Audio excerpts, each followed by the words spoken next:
Hi, this is Bishop Craig in Northern Michigan, and this is take one for the week of June 2nd.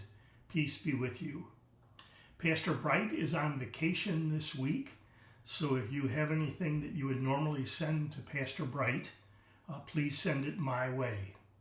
Pastor Sprang is back from vacation. This past Sunday, he preached at Bread of Life in Hudsonville and installed Pastor David Beasy as pastor, and so we congratulate Pastor Beasy and the people of Bread of Life as they officially begin their ministry together. On Tuesday, Pastor Sprang and I will be going to Stony Lake Camp.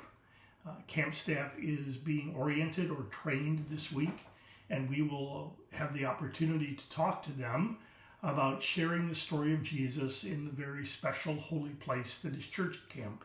And we are grateful for this opportunity. So we will be at camp on Tuesday afternoon. Afterwards, I'm hoping that we will get to go see Pastor Sarah Samuelson, who continues in the hospital. On Wednesday, I will be in the office and have a number of Zoom meetings. And on Thursday, Kathy and I leave for Louisville, Kentucky for the Indiana-Kentucky Synod Assembly. Our siblings in Indiana, Kentucky are electing their next bishop, as Pastor Bill Guffian has determined it's time to retire. So the Region 6 bishops will be on hand, and I will get to preach at their sending Eucharist. So I am excited about that. The gospel reading for Sunday is packed with things to preach about. I'm not going to take them in the order of the reading, but I'm thinking and have put my sermon together and include three. First, the context is Jesus is under attack. His family has gone out to restrain him because people are saying that he's gone out of his mind. Now, the verse that we don't get to hear, I don't think, that comes right before is, yes, people are so demanding that they don't even have time to eat. So it's a stressful time. So people are saying Jesus is out of his mind. On top of that, the Pharisees who come down from Jerusalem are saying that Jesus is in league with the devil. So Jesus is under attack. So first he disposes of the Pharisees. He calls them together and points out that you don't cast out demons when you're in league with the demons because you're dividing. And a house divided, that quote from Jesus that Lincoln borrowed, a house divided cannot stand. And then Jesus tells what has become one of my favorite parables.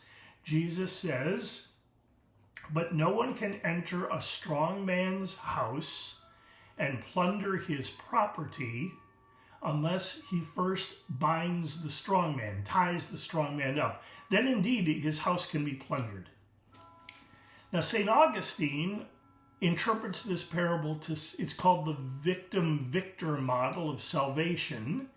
And Augustine argues that though innocent, Jesus allowed himself to be killed, allowed the devil, Satan, to kill him, so that he could enter the strong man's house, or Satan's dominion of death, and then rise victorious and, plundering his property, bring us and all creation with him.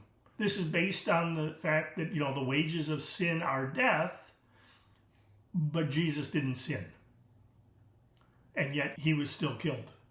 And so Satan was bound by breaking the rules of the game. I don't know if I like all the logic, but I like the idea that Jesus chose innocent suffering to break into the dominion of sin and death to set us free.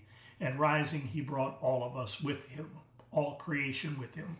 So that would be a great sermon to preach. This is one of 5 classic models of salvation that the church has discovered and used over the centuries. As a commercial, we are going to be discussing those 5 models of salvation at our 2nd annual preaching retreat in October. Bishop Catherine Finnegan of the Northern Great Lakes Synod will be our chaplain, and Dr. Bob Krieg, Professor Emeritus at Notre Dame, will be our presenter. You can find information on the retreat at my webpage, craigasatterley.com, under events. You can register there as well. I hope you will. Getting back to the reading.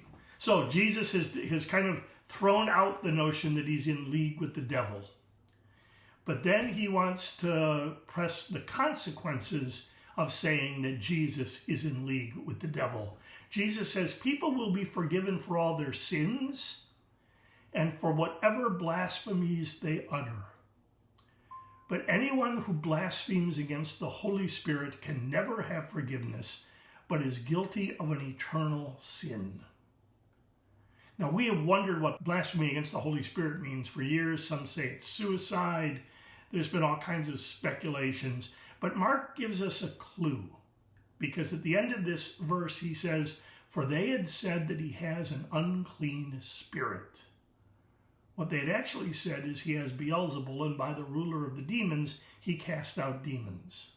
Well, if you profess that Jesus is in league with the devil, with Satan, with Beelzebul, with the prince of demons, the ruler of the demons, you really can't have forgiveness, because how do you go to Satan and ask to be forgiven? Satan can't forgive you. Only God can. So I think we all need to be careful. It sounds silly, throwing around, someone in whom God is at work is really in league with the devil. Kind of need to be careful of our thoughts and our speech. I'm reminded back in the pandemic days when people were sure by asking congregations to suspend worship, they were sure that I had become demon-possessed and was trying, by the power of Satan, to destroy Christ's church. I don't think that was true, but that's what I heard at that time. We need to be careful when we blame the devil for people in whom God may be working. So that should at least give us pause. So I've talked about Jesus under attack and salvation. I've talked about blasphemy against the Holy Spirit. And then finally, Jesus redefines family. His mother and his brothers show up, and standing outside, they send to him and call to him. And people say, your mother and your brothers are asking for you. Mother, brothers, and sisters are asking for you. And Jesus has a crowd sitting around him. And he asks, who are my mother and my brothers and sisters? And looking at the crowd, he says, here are my mother and brothers. Whoever does the will of God is my brother and sister and mother. So Jesus redefines even the strongest of ties. It's not blood. It's not status. It's doing the will of God. Now, it's not that we do the will of God to be saved.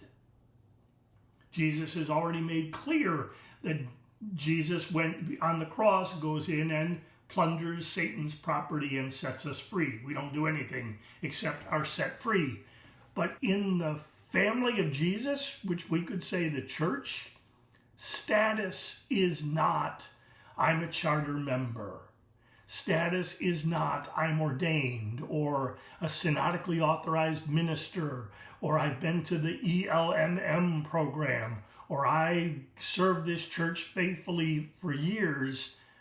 Those are all things to be revered and honored and respected.